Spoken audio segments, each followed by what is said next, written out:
Welcome to Tales from Flat Space, a podcast of science fiction and fantasy by yours truly, Gina A. Pond.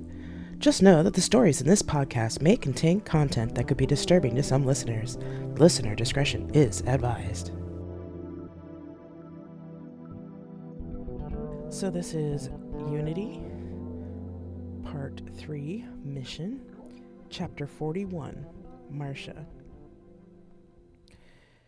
Seriously, Lulu, how do you get around on those stilts? Kyler asked. I was wondering that myself, I said. It makes my feet hurt just looking at some of the shoes you wear. Lulu smiled. Practice, my lovelies, practice. She stabbed at her steak, cut off a large hunk, and put it in her mouth. I'd invited Lulu and Kyler to dinner in Unity Hub's main plaza, as we had a long day of dealing with fussy senators, with nearly no break. We were at one of the nicer outdoor cafes, and a lot of people were looking at her. After the first party, she started dressing more provocatively during the day, and today she had on a bright red old-fashioned dress that was somehow both modest and left nothing to the imagination. She topped the look with black tights and red patent stiletto heels. You've definitely been turning heads tonight, I pointed out. Lulu raised her wine glass. That's the point, Ambassador. If they're paying attention to me, they're paying less attention to you. Or they're thinking that you two are the luckiest people in the room. Lulu's grin was nearly feral. I laughed. Kyler laughed too, but their face turned pink. Yes, I should have figured that out. I think my skills are pretty rusty, I said. Lulu gave me a more sober look and said, quietly, You're not supposed to use your skills except as a last resort. You know that. The only difference between this job and your last job is that you're helping a cause instead of individuals, and not handing out mercy. I felt the Morrigan's approval. I nodded. Point taken. Lulu smiled another winning smile and stabbed at her steak again. Hey, Lulu, what you doing later, baby? A tall man had stopped next to our table on the other side of the hedge that surrounded the cafe's seating area. His blonde hair and blue eyes made him seem almost ghostly. Kyler blanched briefly, then regained their composure. Lulu rolled her eyes. Going back to my apartment and sleeping, Lulu said as she locked steely eyes on him. Alone? Aw, don't be that way, baby. Didn't we have a good time the other night? Lulu stood up and stared at him. Chris, right? Look, I'm having dinner with my boss right now. If you really wanted to have more fun with me, you should have messaged me. Now, however, you're being rude and disrespecting the Survey Ambassador. She sat back down and started to cut more of her steak with even more enthusiasm than before. Kyler looked at me with an expression of suppressed laughter. I wondered why, but didn't say anything. I also tried to look angry, though the man wasn't paying attention to me. The man frowned, then looked angry. You survey cunts are all the same. Fuck anything that moves, then toss them aside. He growled, then walked away. Lulu put down her fork and knife, wiped her mouth with her napkin, then said, Excuse me for a moment, boss. Yes, but I'll be back in a few minutes. Lulu walked out of the restaurant, following the rude man. Kyler's shoulders were shaking with quiet laughter. Uh-oh, he's going to regret that. She's not going to... I asked. Oh, no, but, well... They looked toward where the other woman had gone. Come on, you should see this at least once. Kyler pressed the hold button on the table, signaling to the waiter that we'd be back shortly. Then took my hand, and we followed after Lulu. She wouldn't have gone far, said Kyler as they scanned the plaza. After a minute, they seemed to find what they were looking for, and led me to a somewhat dark and isolated alleyway. Kyler put their finger to their lips as we went to the head of the alley and peeked around the corner. In the poorly lit space, I could see Lulu with her arms wrapped around the man who had taunted her. We could hear her from our position, which I had a suspicion was deliberate. "Oh, so is this what you wanted, honey?" she crooned. "Yeah, you'll kneel for me, bitch." "Yeah, you like it like that?" I could almost feel sorry for the man, knowing what Lulu was capable of, but his archaic misogyny was irritating. I looked at Kyler, but they held up a hand as if to say, "Wait for it." "Yeah, bitch," he replied. "All right," Lulu said with honeyed sweetness. And then, suddenly, the tall man was flat on the ground with his breath knocked out of him, Lulu's 6-inch red stilettos on the back of his neck, and his arm twisted behind him in a strong grip. "Ah, that's better. Now, there are rules to being a dom, sweetie, and it seems that no one has sought to educate you on being a proper one. It's also clear to me that you've never been a submissive. Do I have that right?" Chris tried to gurgle out a response. "That didn't really require an answer, sweetheart. Auntie Lulu is going to help you out right now and for free. I don't do this for just anyone, you know. You don't have to be insulting to get what you want from someone. You just have to give them the right incentive. For some, you just need to say things the right way. For others, you need to do something physical to them to make sure they know who's in charge." She ground her heel into his neck a little harder, and the big man whimpered. "I think that you need a little of both, and maybe a bit of humiliation is the cherry on the sundae. Don't you think so too, my good boy?" Chris whimpered again and nodded his head. "Excellent." She gave him one of her winning smiles. "If you are a good boy, then prove it by peeing for me." He gave a grunt of surprise. "Yes, in your clothes." She somehow made this order sound both sexy and as if she was ordering a dog to do his business. I clapped my hand to my mouth to keep from laughing out loud. "Come on," she cajoled. "You know you want to. You want to do it for me, don't you?" And suddenly we could see a puddle slowly coming out from under him, which grew wider after a moment. This had Kyler on their knees, with her hand over her mouth, shaking with suppressed laughter. There were a few other folks who were watching by this time, most of whom seemed to be shocked. But a few were also hiding their laughter. "Oh, what a good boy. Good job." She took her heel off his throat and kicked him in the side once, then moved to put her heel to his crotch. "Now I want you to put your hands on your head, and I want you to start counting to 1,000. I'm going to walk to the end of the alley, and I'll be watching you. If you move anything before you hit 1,000... She wiggled her foot around, and the man gave a much louder whimper. "Begin," she ordered. As she walked away, she said, "I can't hear you." Chris started counting louder. She came over to us and motioned us to follow her. The other people standing around suddenly remembered that they had other things to do. We could still hear Chris counting as we walked back to our dinner. When we got back to our table, Kyler started laughing first. "Oh, shit, Lulu, that was awesome," Kyler said between fits of giggles. "Best one yet." "You've done this before?" I asked, also laughing. Lulu nodded with a satisfied smile on her face and hacked off a piece of her steak. "There are some men, usually straight, that get hung up on old-fashioned male dominance crap. Sometimes I have to teach them a lesson. But they always learn the most important lesson." "Oh?" "Don't fuck with Survey." Kyler started laughing again. I shook my head. "Wow," I said. "Remind me never to piss you off. Although I suppose I'm supposed to admonish you and say something boss-like." Lulu smiled and ate a hunk of steak with exaggerated enthusiasm. It took a long time before Kyler and I could stop laughing enough to finish our own dinners.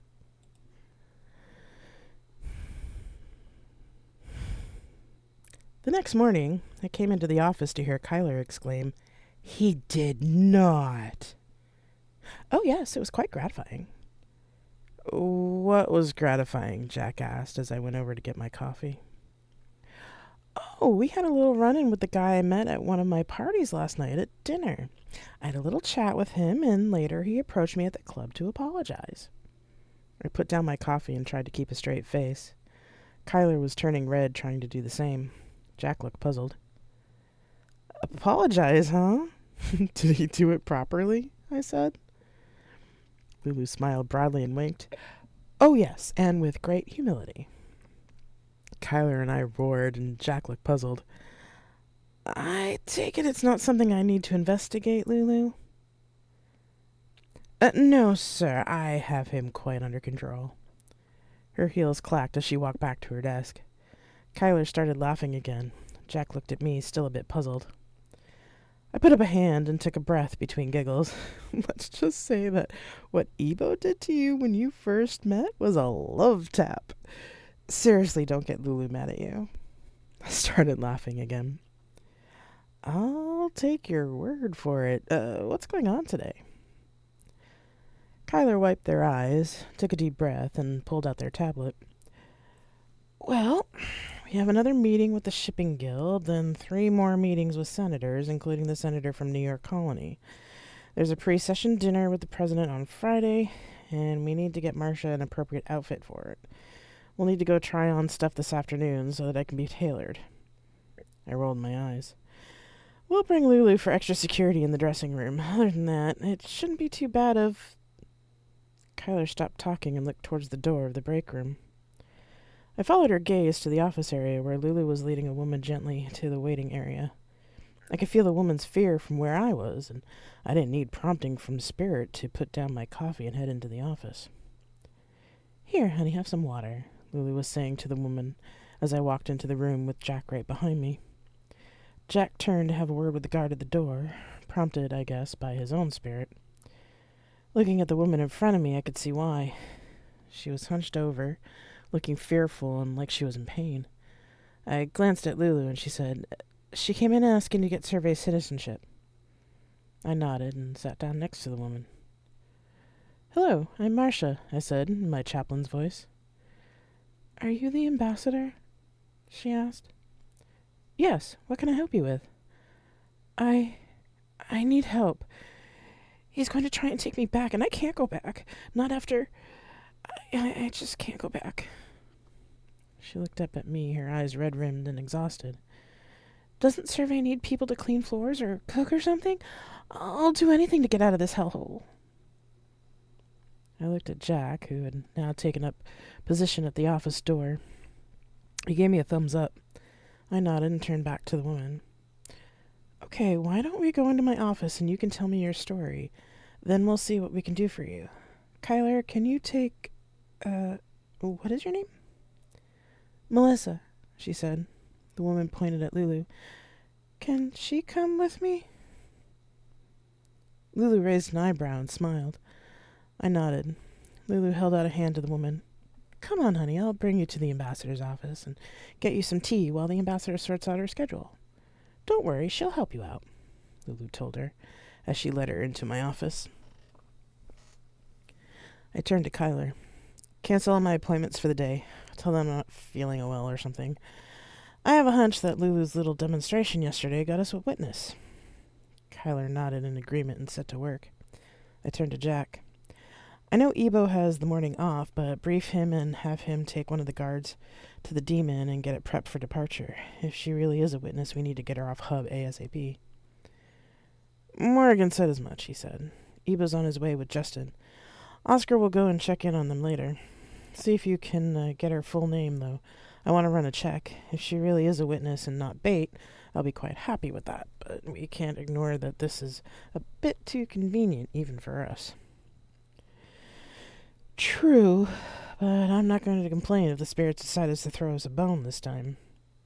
He nodded. Well, the Dark Lady seems to think she's legit, and she hasn't been wrong yet. Annoying, but not wrong. He grinned. Anything on your end?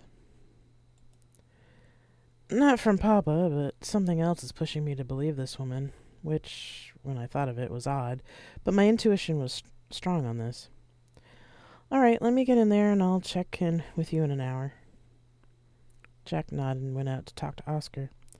As I walked to my office, Kyler gave me a thumbs up, signaling that my schedule was clear.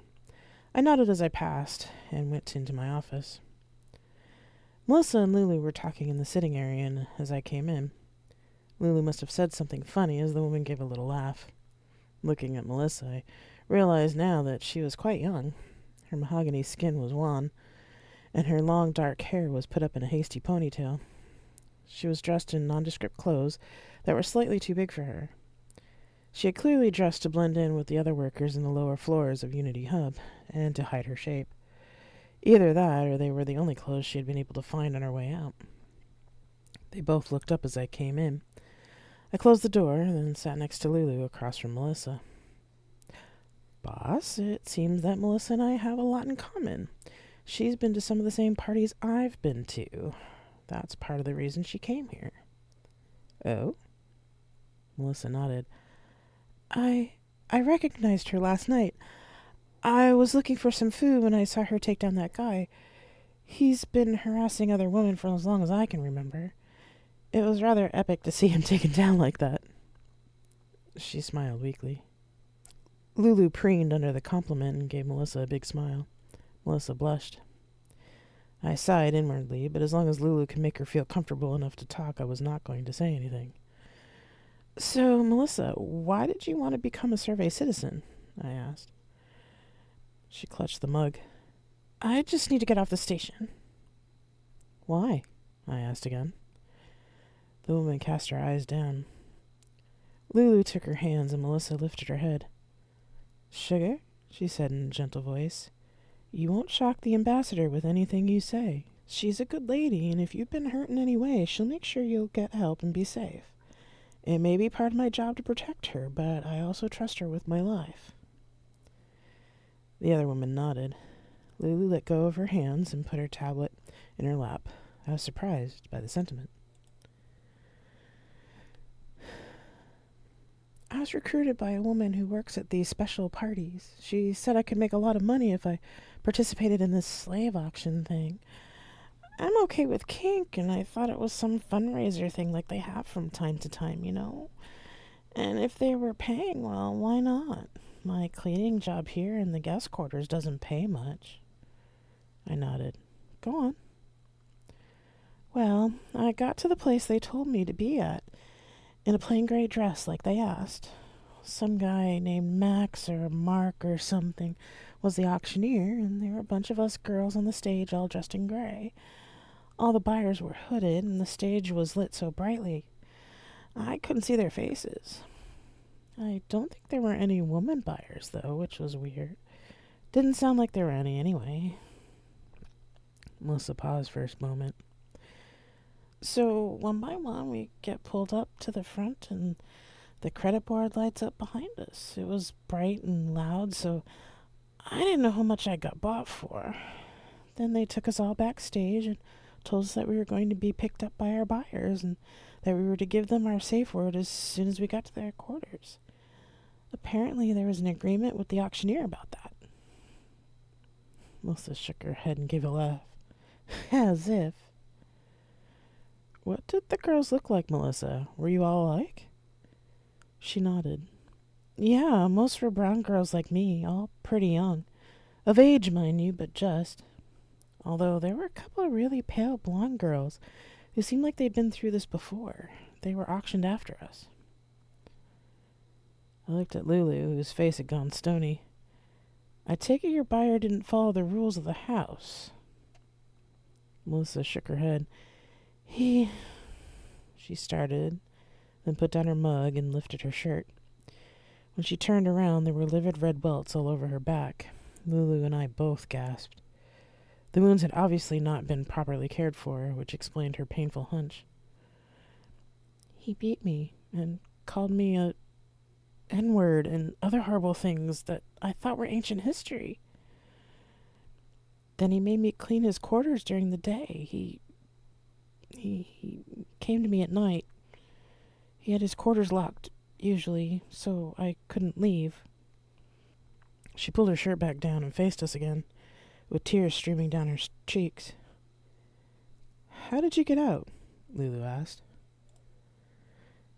His assistant came in and sometimes I'd be given to his assistant while I let him have me and wore him out.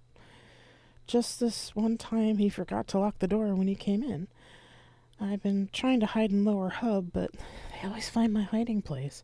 So when I saw Lulu messing with that guy, I figured I'd try to get to Survey, since I heard they don't care about your past. I nodded. Oh, Lulu, can you find some medical personnel who can see Melissa and get her wounds cleaned up? Do you think they may have chipped you, Melissa? I don't know. Check her for that, too, I added. All right, boss. I know someone I can trust. I'll bring her to my quarters just in case the jerk decides to come here looking for her. Thanks. And, Melissa, I know you're frightened, but we are going to protect you. We're going to grant you asylum, which is within my rights. We'll get you off the station as soon as we can, okay? I gave the frightened woman a smile, and the relief on her face was evident. I do need your last name so that we can verify your identity. Is there anyone we should contact for you? Melissa froze, unsure. No, I don't have anyone who'd know I was gone. My family's all on Ujima colony, and I haven't spoken to them in years. She wrung her hands. Are you sure I'll be safe? I lifted her chin and looked into her eyes. I will do everything in my power to make sure you get safely off the station, I promise you. The man who did this to you will be punished. I put my hand down. Her eyes widened. Even if he's the fleet admiral? I felt my eyes widen, then anger set in. Yes. She stared at me for a minute, then whatever she saw in my eyes at that moment made her relax. Watts, she said. Lulu stood up and held out her hand. As they headed to the door, Melissa turned around and said, Thank you, Ambassador. You're welcome, Melissa, I said. When the door closed, I put my head in my hands. Fucking hell, and I have to pretend to be nice to these people? I said out loud to the empty room.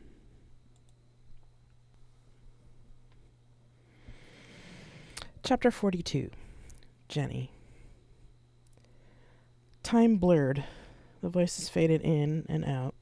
Sometimes it was Priest or Mother Haggie, and sometimes it was my father. The Watcher and I didn't care anymore. We were curled up together in some hidden corner of my mind. We knew our body was being moved and used, but we had decided that it didn't matter anymore. We let ourselves be manipulated like a gigantic doll. We knew there was something important we had to do, but it didn't matter anymore. I was being punished, and I deserved it. I had killed Mark.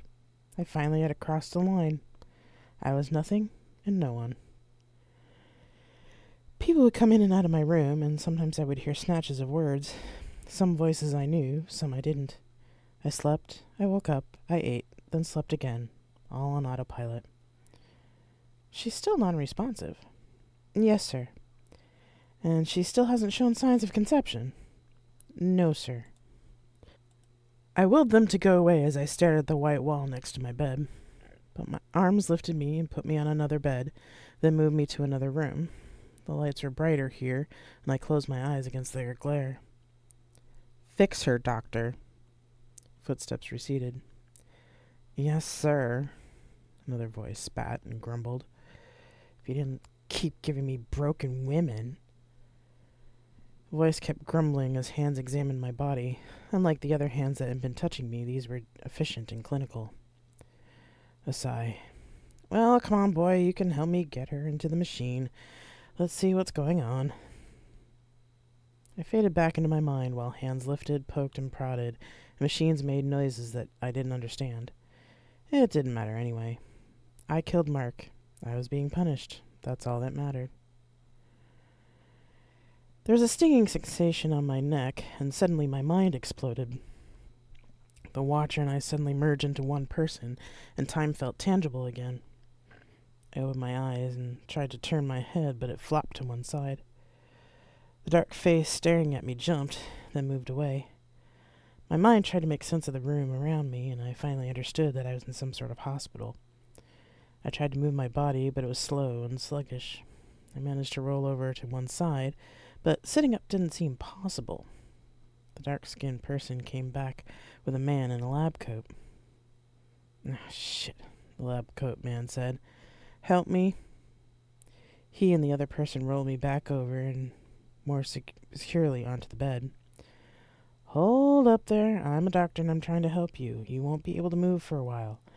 I gave you a drug to bring you out of your catatonia. I'm surprised this worked as well as it did, but it does make you lethargic for a while. What's going on? I asked. Where am I? The doctor grimaced. Their Excellencies sent you here to have me fix you and to figure out why you aren't pregnant yet. Pregnant? I laughed out loud, startling the younger man. I looked over at him, still laughing, and remembered him. Kane, my brain reminded me. The laughter slowed, and I turned back towards the doctor, who was standing with arms crossed and had a smirk on his face. He said. Well, that confirms it.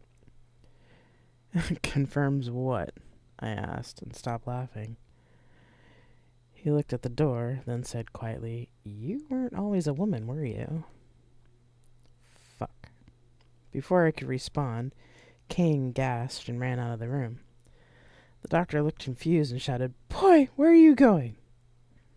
I thought I should have been panicking, but whatever drug the doctor had given me seemed to keep the panic at bay. I kept my eye on the doctor, praying I didn't have to find some way to get rid of him. The man came back to my bed and pulled up a chair. When he met my eyes again, his widened. Whoa, listen, I'm not going to give away your secret, mostly for the satisfaction that those assholes can't break you with a child. Trust me, it's better this way. What you've been through lately is bad enough. We all had to watch the execution. He hung his head. I was trained to bring babies into this world, not kill them and their mothers. Why are you here? I asked. I was assigned here just after my residency. It was supposed to be some sort of honor. I snorted. Right, exactly. So listen to me, girl. We don't have much time. I'm going to tell Father Cookson that you have a genetic defect. It's common enough in the upper classes. Like, I don't know, you were born without ovaries or something. True enough. He gave me a look, then continued. You'll be sent to the novices, which is much less onerous than being an offering. Not saying that you won't be used, but it won't be as frequent. It's best you stay mute, though. It'll save you the beatings from Mother Haggie. Eventually they'll marry you off, unless your lord wants to take you back. The thought of that made me sick with anger, but I kept it to myself. He nodded as if he could hear what I was thinking. I might be able to find other options, but for now, keep your head down and they won't know you're from off-planet. I stared at him with wide eyes. Us workers aren't that ignorant. Every several years or so, some church think tank produces new technologies, then announces they're sending out more loyal sons. We know where they go. He paused. Right, stay here. Not as if I had anywhere else to go. Could I trust this man? He seemed sincere enough, but I didn't know how much longer I had for the mission. Really, I didn't care anymore. I just wanted to get off this frickin' planet. My anger simmered in the mental space where I'd hidden before the doctor revived me. There were footsteps in the other room, and I laid back on the bed. I could hear the doctor talking to someone else. She has a genetic defect, Excellency. It will be impossible for her to conceive in the normal way. The uterus is so underdeveloped that it wouldn't be able to carry a child to term. Well, that is unfortunate. Let Mother Haggie know that she can go to the novices. Yes, sir. More footsteps, and Father Cookson came into the room. He strode up to the bed where I was laying and took my face in a cruel grip. Shame you're defective, girl. The archpriest was quite pleased with you as an offering. The class will be disappointed. I tried to keep from glaring at him, my face into a submissive, fearful mask. I still think somewhere in there you have some fire. I may come to take you myself, as I'm an old man and not expected to provide any more, even if you are forever unclean because of the spy. Pity your Baron. He let go and walked out. The anger became a smoldering fire in the pit of my stomach. I knew somehow I would kill him, no matter how long it took. He would die. I must have fallen asleep for a while because voices woke me up. Where the hell did you go, boy? I had forgotten an order, sir. Right, the doctor said skeptically. Well, come on. She should be able to move now. Go collect her and bring her to the novices. As the doctor said, I was able to move again. Remnants of the fog threatened to creep back in, but my anger seemed to be keeping it in check. Kane came into the room, and when he saw me sitting up, he smiled. It shocked me because I'd never seen him smile before. The smile lit up his face and made him seem even younger. I gave a small smile back. He came into the room, looked over his shoulder, and whispered, "Oh, thank the lady you're up." Thank the... what? "I'm a friend, miss. We were told to look out for you. I told my grandmother about you.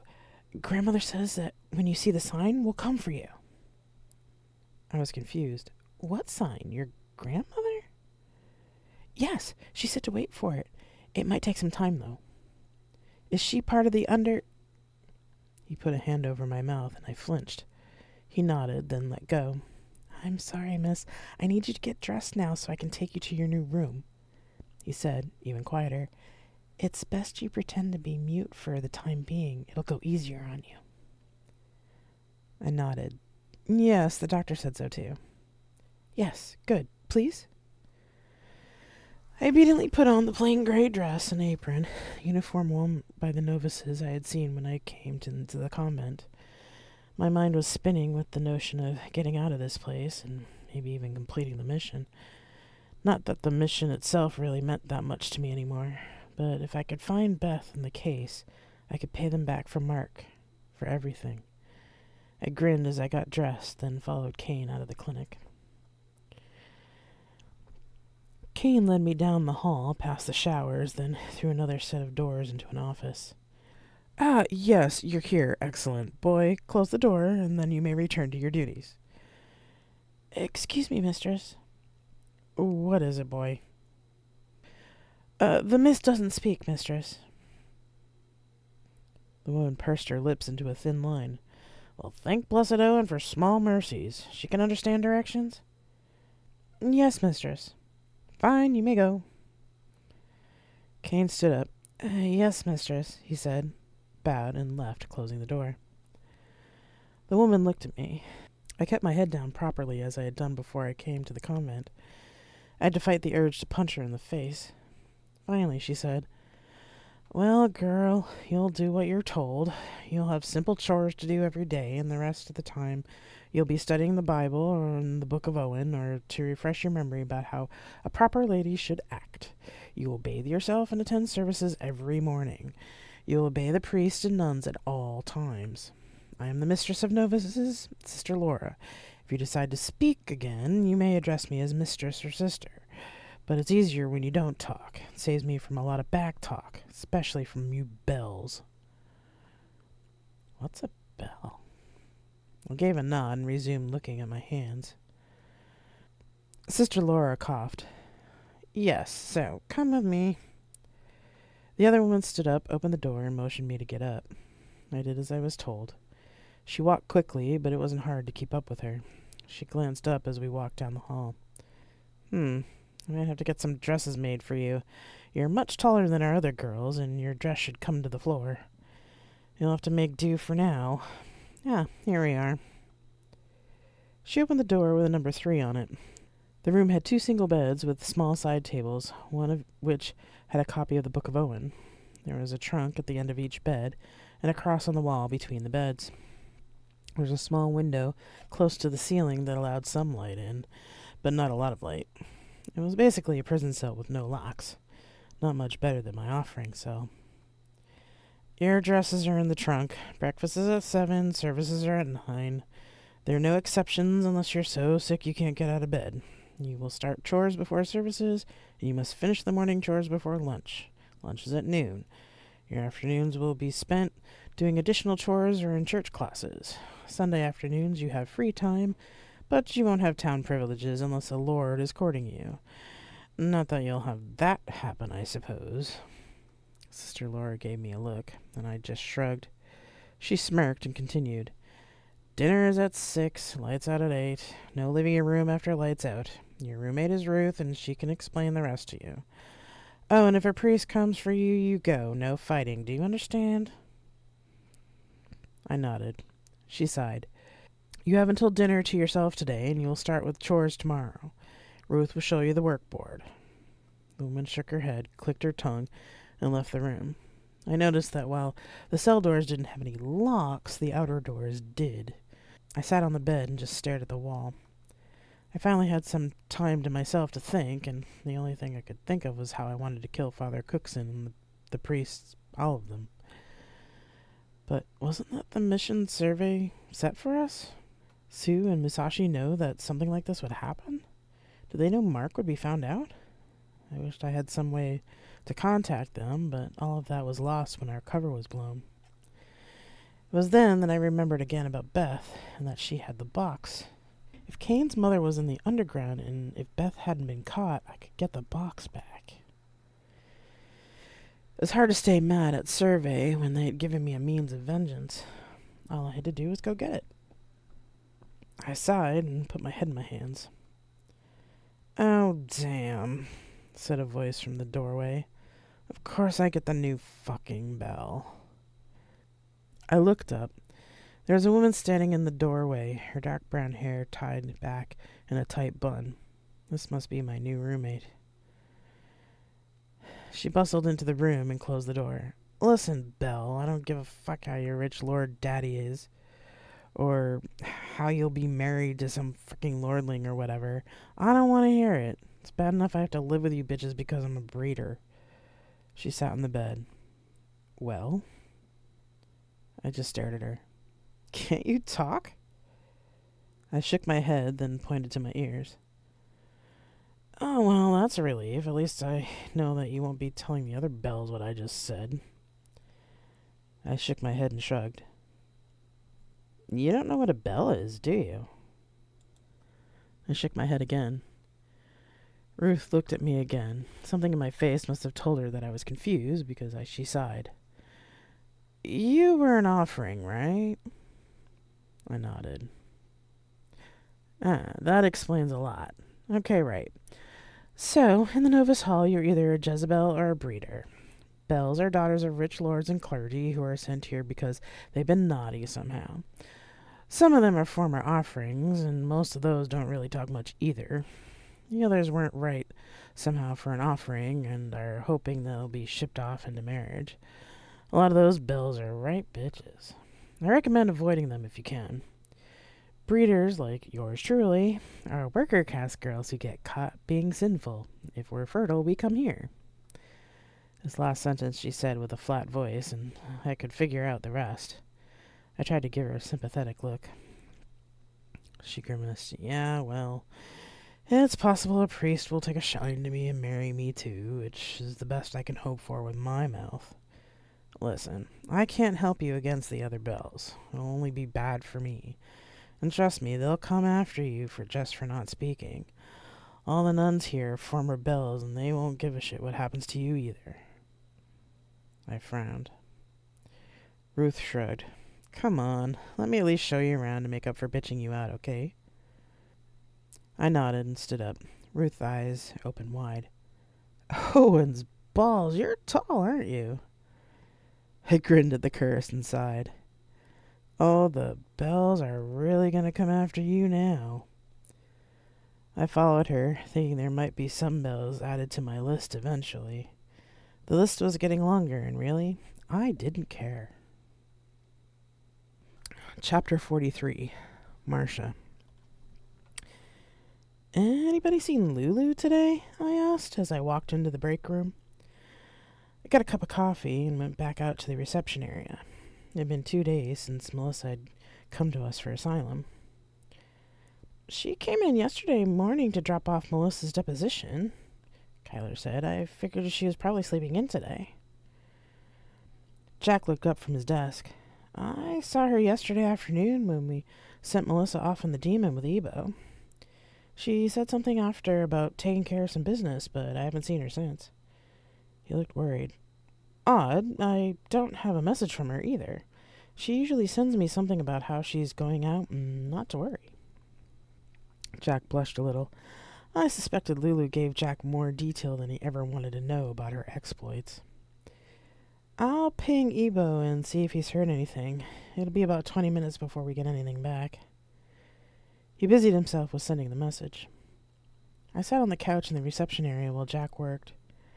Kyler looked thoughtful for a moment, then said, if she hasn't checked in, she's either in a place where she can't send comms, or she's in a situation where checking in would blow her cover.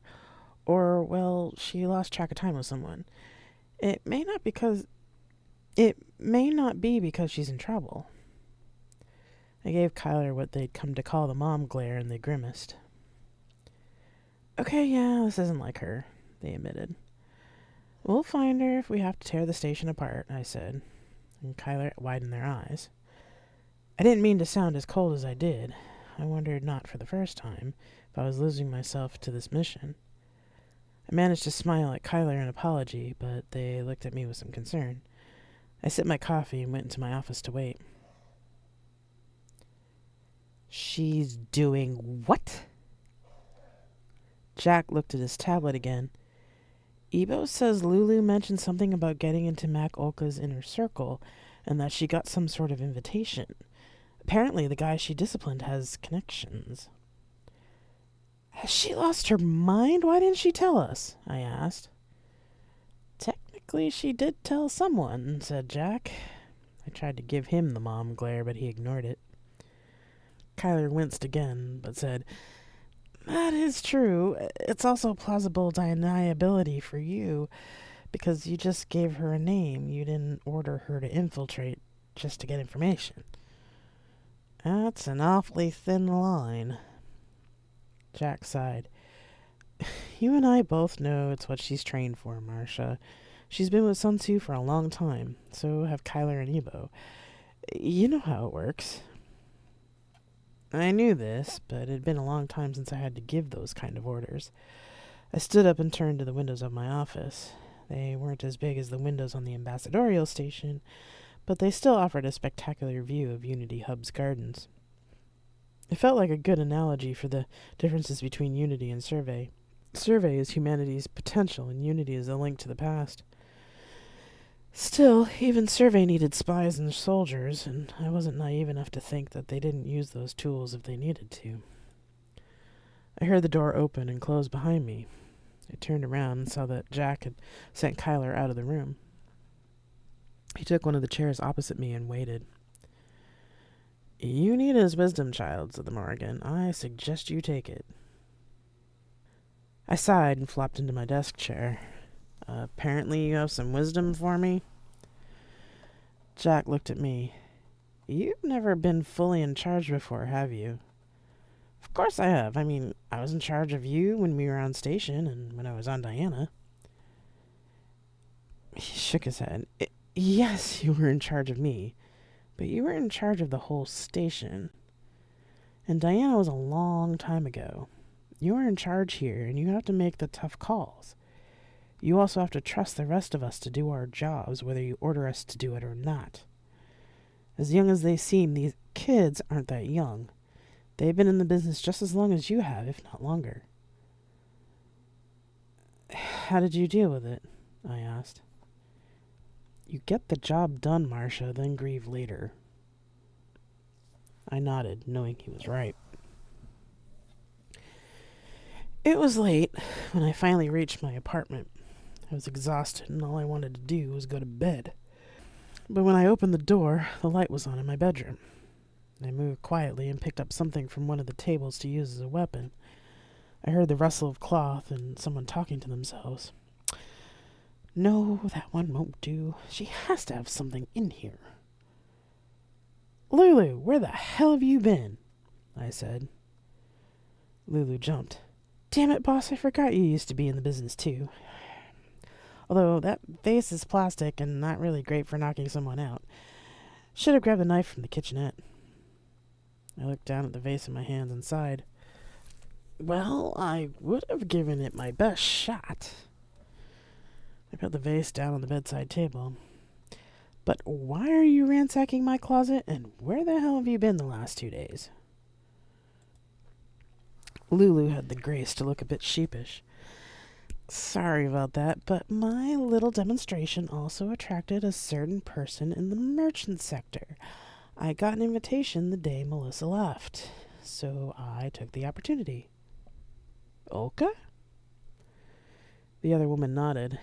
It was then I realized she was dressed in a tight black leather dress, with her infamous heels, black this time, and her hair done in an elaborate style which made me wonder how it stayed up. I also noted that she wore an ornate silver necklace that looked like it had a lock on it. What? Listen, boss, I'll fill you in on the particulars later. Right now, I need you to get dressed. We don't have much time for explanations.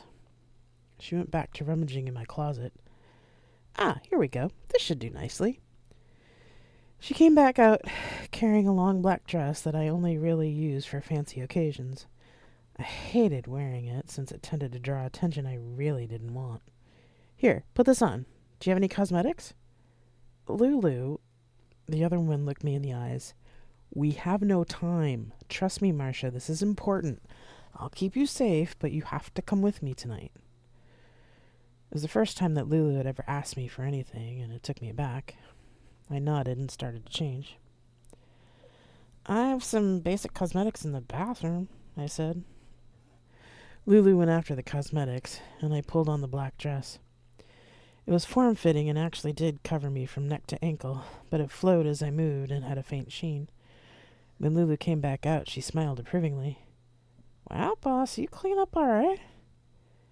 I frowned. I'm old enough to be most people's mother in these clubs. You'd be surprised. And don't sell yourself short. You are quite a stunning woman, you know. She sat me down in one of the chairs in the room and walked around me. Do you ever wear your hair down? No. Well, you will tonight. Your locks are beautiful, but leaving them in a ponytail is too utilitarian. I stayed still while she did arcane things to my hair and face with the small amount of makeup I had. She finally stood back, admired her work, then said, Well, it'll have to do, since we're running out of time. Do you have any jewelry? I walked to the dresser and pulled out a small box and handed it to her. She selected a necklace and earring set that had rose quartz stones and an ancient-looking cross on it. Wow, Marcia, these are beautiful. I felt a bit of a pang as she put them on me. They were my mother's, I said. Lulu took my hand and said, Mirror, and a screen lit up on one of the walls in the room. What I saw there was a person I didn't recognize. My hair was loose around my head and shoulders. The makeup made me look much more sophisticated than I usually looked. That, along with the jewelry, made me look radically different. I hardly recognize myself. Lulu smiled. Cancel mirror. Good. Then that means most folks won't recognize you either. Don't lie about who you are, especially not at the door, but we also want to slow down the rumor mill as much as possible. She went back to the closet. Shoes. She came back out with a pair of black flats and a pair of black boots. Nothing with heels, huh? We'll go with the flats, she said and handed me the shoes. So can I ask where we're going? I asked as I put them on. To a club in the merchant sector. The other woman looked around the room, then back at me. I nodded in understanding, and my heart beat faster. Somehow she got me a meeting with Olka. Right. Shall we go then? It's been a long time since I've been to a club. Well, boss, I'm sure you'll find this one truly interesting. She took my arm and we left the apartment, to the surprised look of Justin, the night guard. The club was loud and filled with people. The doorman let us in immediately, despite the long line of people waiting to get in. My senses were completely overloaded. It had been a long time since I'd been in a place with so many bodies and so much noise. We went to the bar, and Lulu talked to the bartender. The bartender came back with 2 glasses of something red, and she handed me one. Lulu, Don't worry, boss, she yelled over the music. It's an old earth drink called a Shirley Temple. It's safe. I know you don't drink, and I drink them all the time when I'm on duty. Makes you look like you have something more interesting than water. I nodded and took a sip. It was cloyingly sweet and fizzy, which made me smile. It was a sort of drink that I could associate with Lulu if she liked you. I didn't really want to know what she served to someone she didn't like. Follow my lead. We have some time to kill. She dragged me out to the dance floor, drink in hand, and started dancing. I followed her, even though it had been a long time since I danced at all, let alone with anyone else. After a bit, I was actually having fun, even though we were really there for business. Lulu's enthusiasm was infectious. After a few minutes on the dance floor, other people tried to cut in to dance with Lulu, or to my surprise, some of them tried to dance with me, too. But every time someone tried, Lulu would grab me and pull me close, as if she owned me. The music seemed to take over my mind then, and thinking became difficult. Having Lulu's sole attention like this was like standing in the heart of a sun. No wonder she partied so much, I thought. I lost track of time, but thankfully Lulu did not. She pulled me close again and said, "Time." I nodded, and she led me to the edge of the dance floor to a stairwell where another bouncer was standing. The bouncer looked at their wristcom and waved them up the stairs. We climbed to the second floor, where there were many people, very richly dressed, milling around and talking. The music wasn't as loud here, and I recognized some of Unity's elite in the crowd. I stood and gawked for a bit, but Lulu pulled me away to a second stairwell, where another bouncer detached a gold rope for us. Lulu opened the door at the top of the stairs, and we entered a room covered in velvet. It would have been gaudy if the color scheme were anything but black and dark red. There were soft couches and chairs, and with a few people sitting and talking quietly. In some darker corners where other things were going on. Strangely, it didn't seem out of place. This room was relatively quiet compared to the rest of the club. I realized that you couldn't even hear the music anymore, although there were windows where you could still see the dance floor. I followed in Lulu's wake, feeling out of place. We walked towards what I thought was the statue of a nude man, but as we got closer I realized it was a real person, made up to look like a statue. His eyes followed me, and I wondered if he was more than ornamental. A person came toward us from a knot of people behind the statue. They were dressed in a long dress, similar to mine. They made a small bow. "Hello, my name is Ling. Can I refresh your drinks before your appointment with Mr. Olka?" Lulu handed her glass over to Ling, and I did likewise. "Shirley Temples for the both of you?" they asked. "Yes, please," said Lulu. "Ma'am, just some sparkling water with lime, please." "As you wish. Go on ahead. I'll bring the drinks to you." The person left, and Lulu took my arm to another door, guarded by yet another bouncer. This one looked a lot like Lulu, and I had a feeling they were just as dangerous. I tried not to look as nervous as I felt. "Lulu to see Mr. Olka with the important guests he requested," Lulu said. The bouncer nodded and tapped their earpiece, announcing us. They waited for a moment, then opened the door.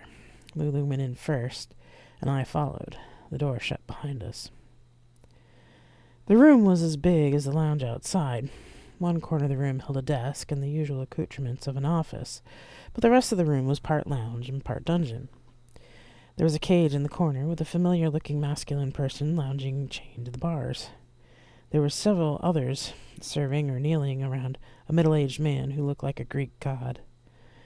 When we approached, he stood up, practically flowing from the couch to a standing position. His long dark hair and eyes were a stark contrast to his pale white skin. Anyone would have kneeled down to him if they were so inclined on presence alone. His movement reminded me of a panther. It made the hair on the back of my neck stand up. "Ah, my pet, thank you for bringing your distinguished employer here. Very good." He put his hand to Lulu's face, and she leaned into it.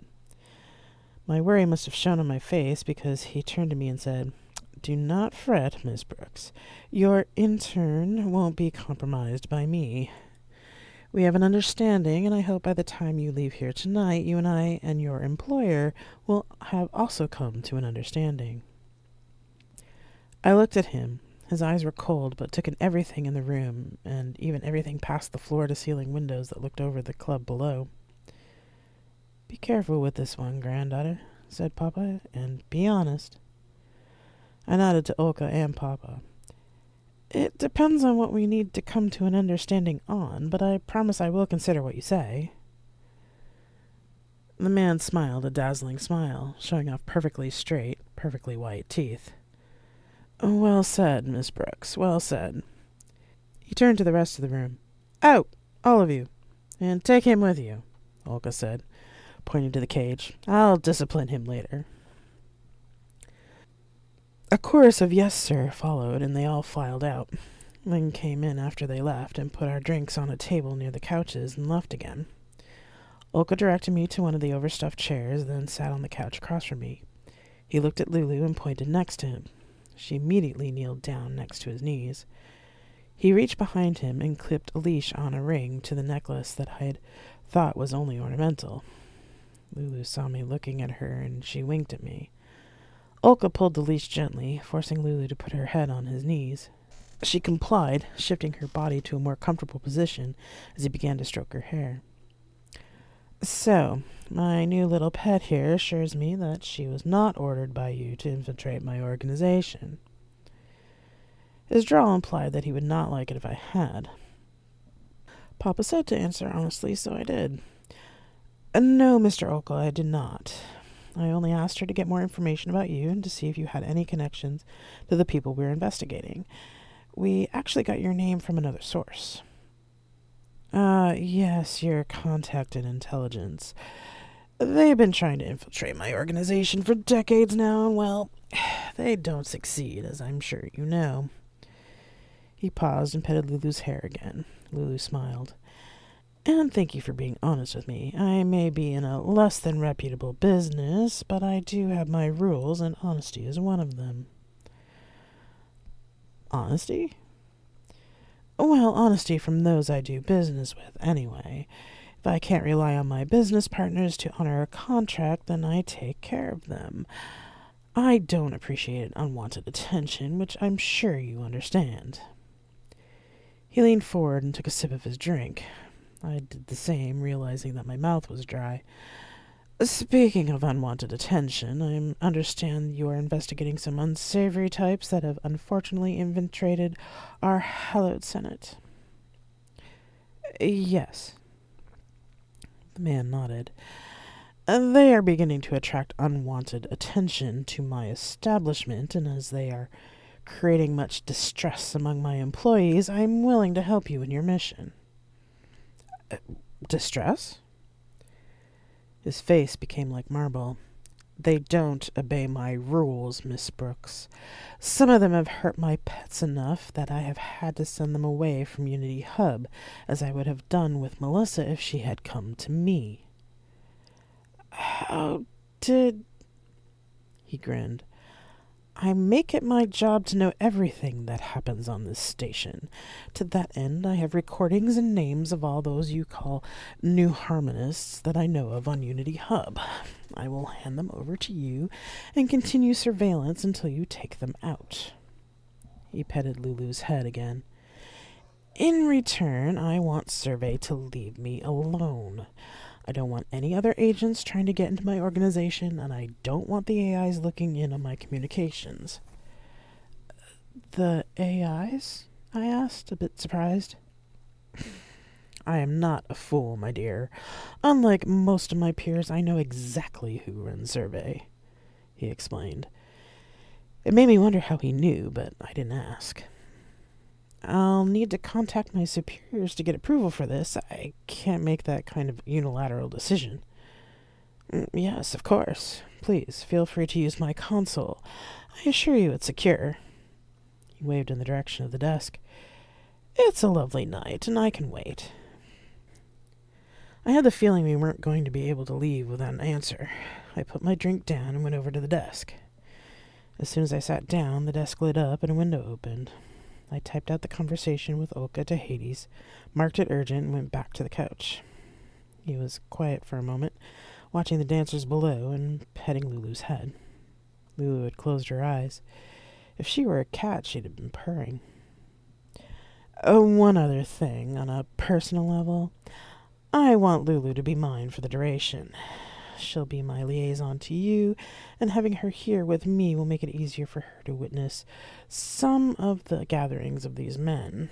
They generally don't let women attend these events, although they make exceptions for me, as they don't want to curry my displeasure. In fact, there will be an event here soon, which they have rented the whole club for.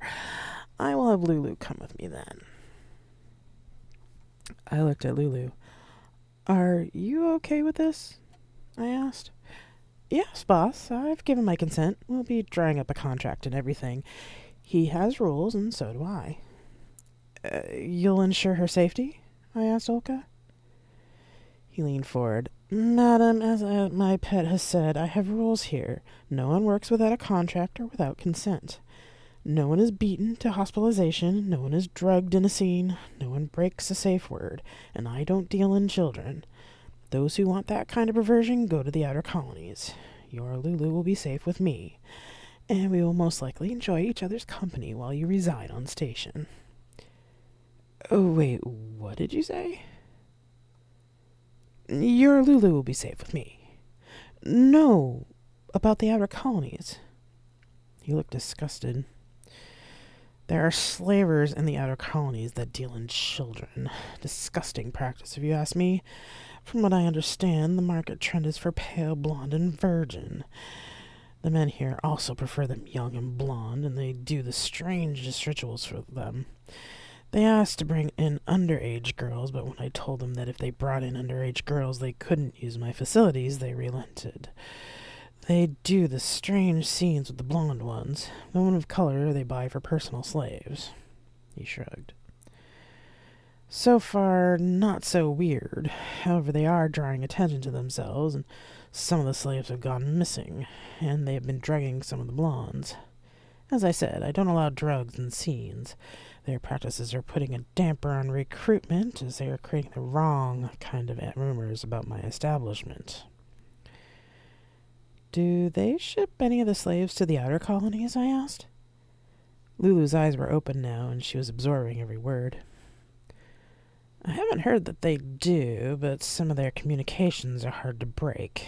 Do you suspect that some of the girls have been sent elsewhere?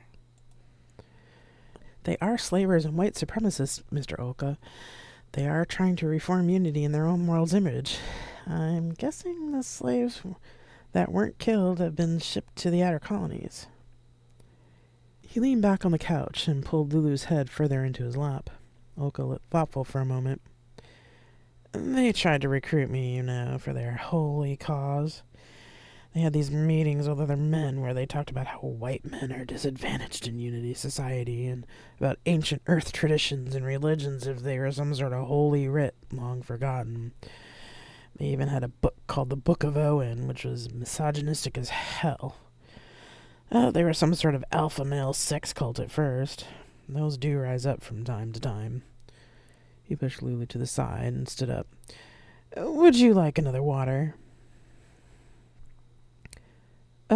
Yes, please, I said. He went to a door in the corner of the room and palmed it open to reveal a well-stocked minibar. As he was fixing the drinks, he continued. I knew it was something else when they fed the men these odd rules about spreading their seed, only bedding virgins, and not having sex with other men, and other equally inane bullshit. So I refused to join their little cult, but since they weren't doing anything then to bring attention to themselves, I continued to let them use my facilities. He brought the drinks back and sat down again. Lulu resumed her position. That was nearly 30 years ago. They always come in with new young men who are becoming more fanatical each year, and they have worked their way into the Unity government. Unfortunately, it seems they have become too complacent, or overly confident, or both, of late, hence my conversation with you now. I was about to respond when the console beeped. He waved over at the desk, and I walked over to see what the message from Hades was. I touched the desk again, and the window came up. There was only one word.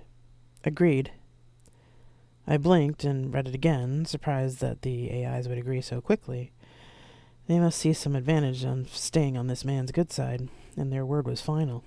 I breathed out. Miss Brooks. Olka said from the couch.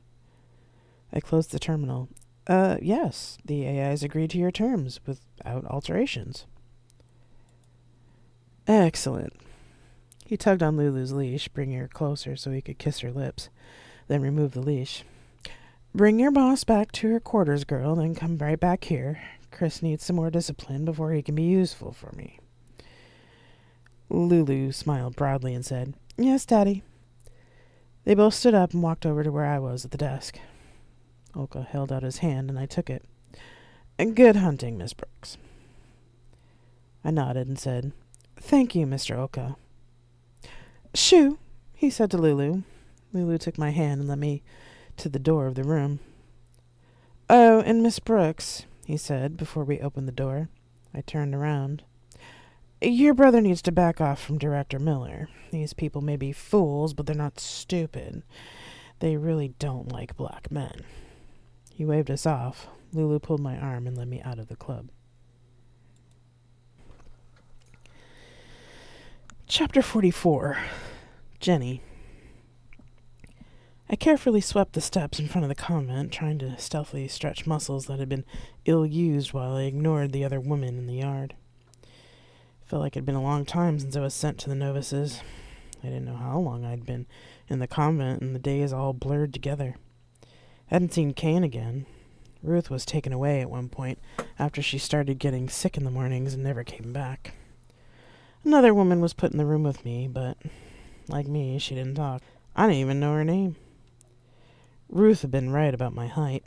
The Bells did indeed decide that I could be picked on instead of being taken into their ranks. Their tirades were constant and only stoked my anger, especially when I noticed that they abused the slaves who did the real work of the convent. The chores the novices were given were tedious tasks that were taught as proper ladies' work. There was one red-haired woman on the fringes of the Bells who always seemed to be watching me. I didn't know her name. She never spoke to me, but she always seemed to be where I was when all the novices were together. It was only obvious to me because I was observing everyone and everything closely to make sure I didn't miss whatever the sign was that Kane had told me about. Well, Mary, it looks like the dumb cow is eavesdropping on us again instead of doing her chores properly. I turned to sweep a different part of the front step and rolled my eyes. Claudia was the worst of the Bells. She, too, had been an offering, but she had only carried girl babies, which didn't further the agenda of the priests. She and I looked a lot alike, blonde and pale, which seemed to be the preferred aesthetic for offerings. The only difference was that she was short, thin, and waif-like, something I could never realistically be. Oh, Claude, we must have hurt the giant's feelings. It's turned away, said Virginia, one of the other women in Claudia's group, who was equally nasty. Mary laughed, but as usual, the red-headed woman didn't say anything. I ignored them all and continued to sweep. Thankfully, it wasn't long before the bells rang for morning services. I carefully put my broom in the holder near the front step and filed inside behind the priest and guards with the other women. I prepared myself for yet another tedious sermon on the proper order of men, women, and slaves. Most of the time, I just tuned it out. I wasn't the only one either. The women and slaves sat in rows behind the men with a wall separating the sections. There were screens on the walls so that we could see what the priest was doing at the altar. The only breach of this separation is that a woman would bring the wine and bread to the altar to be blessed for the Eucharist, which only the men were worthy of receiving. I sat down at the far end of the last row of novices, waiting for the drone of the priest's lecture. Looking up, I noticed that the red-headed woman was sitting next to me. She waited until the service started and everyone's attention was on the priest, when she put a hand on my knee. I looked at her with wide eyes, but she held a finger to her lips and shook her head, still staring straight ahead. She pointed to herself, then to the priest, then discreetly covered her ears. She repeated the gestures, then looked at me as if to ask if I understood, with a serene smile. I repeated her gestures, then nodded, as to cover my ears when she went to the altar. This must be the sign. She stood up and whispered, "They're coming for you," as she went past.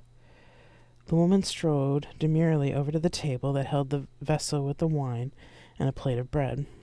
When the priest called for it, she started to walk slowly up the aisle. Her steps were deliberately paced to be slightly slower than normal, which made the priest angry and red-faced. I smiled.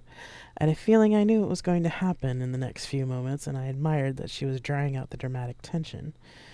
She drew close to the altar and stopped. With a clear, loud voice, she began to speak. I name you rapist. I name you murderer. May the mother curse your family for 7 generations. I am vengeance, you son of a bitch, and you will never stick your dick in me or anyone else again.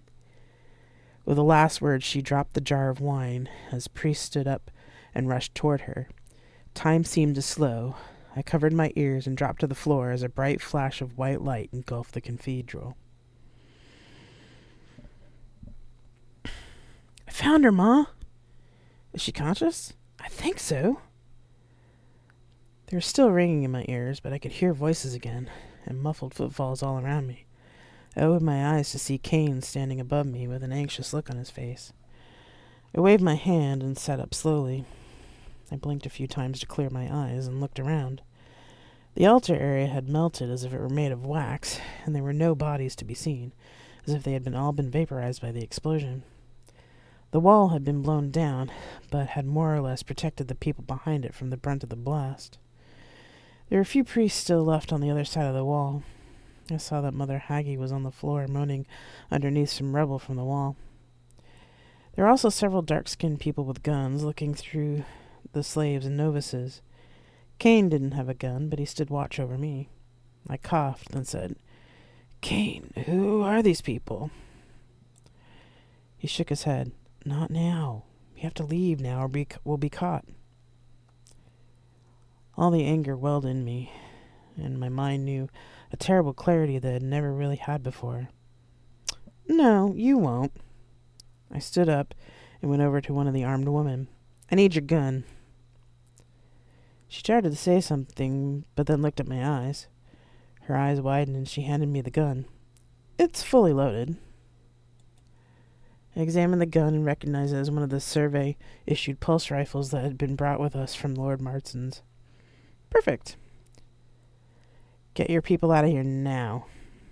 I was surprised how calm and cold my voice sounded. The woman didn't stand around and argue. She just left, taking Kane with her. I walked into the men's side of the church. Several of the priests that were left were some of the ones that had raped me, or were ones from the ordination ritual. To me, it didn't really matter. They were all the same. I didn't hesitate. I pulled the trigger. One after another, I shot them all. I didn't bother saying anything to them, just aimed for their head and fired. Time lengthened, and any male that I saw who moved was dead within seconds. When they were all gone, I walked over to Mother Haggie on the floor. I went on one knee by her side. Please, no, don't kill me, she begged. Why in the world should I let you live? Thou shalt not. I laughed. Kill? That's rich coming from you. I leaned over and grabbed her hair, pulling her head up so that she had to look in my eyes. Her eyes widened. You're complicit in the murder of hundreds of women, bitch, and the murder of my husband. But I have to thank you because you broke me in the best way possible. I am your judge, jury, and executioner. I leaned in closer. God sent me, bitch. I am not nothing. I am the angel of death, and I will see you in hell. I pulled the trigger. The older woman slumped beneath me. I let go of her head, and it dropped to the floor. Then I kicked it to make sure. I stood up and looked around. There were no priests or guards left, and all the slaves had been taken away. The only people left were a huddle of women in the back corner. I walked over to them, and they all froze. I could see Claudia, Virginia, Mary, and several of the other bells. I pointed my gun at Claudia, but a voice in my head said, They're not worth it. They're as much a victim of this world as you are. I frowned, but I knew that whoever that voice was, they were right. I kept the gun leveled at Claudia. Run, you stupid bitches. Now! Claudia nodded, wide-eyed, and one by one they stood up and made their way to the door and ran. I followed the last one out and headed toward the convent proper. I checked the charge on the gun, satisfied I had plenty left. I thought I heard someone calling after me, but I didn't care. Like the red-headed woman, I was vengeance. I was vengeance for her, for all offerings, for Mark. I stepped over the threshold and started shooting anything in a priest's robe or a guard uniform. When they saw me in my gray dress and wielding a gun, they froze. I didn't know if it was shock at a woman with a gun or something on my face, but none of them seemed to be able to touch me. I went through the whole building, the showers, the novices' quarters, the nuns' corners. Then I made my way to the offerings wing. The woman I left alone, but any priest who was using an offering was dead. I pulled them off the women, killed them as they tried to get up, then left. I knew someone would come help the woman later. On autopilot, I made my way to the clinic. I started shooting up the computers, hoping that any record of my examinations would be destroyed with them. "What the fuck?" someone yelled, as the doctor came out from his office. I whirled, pulled my gun on him, and stopped. "What?" he asked. I stared at him. "Jenny, no!" shouted a familiar voice behind me. Someone rushed past me and stood in front of the doctor. I blinked and realized it was Kane. "He helped you, Jenny. He hid who you are from them." "But he's complicit." The doctor sighed. "I know," he admitted. "You should kill me." I leveled my gun at him. "Move," I said to Kane. "No," he said, standing his ground. "He saved you from certain death."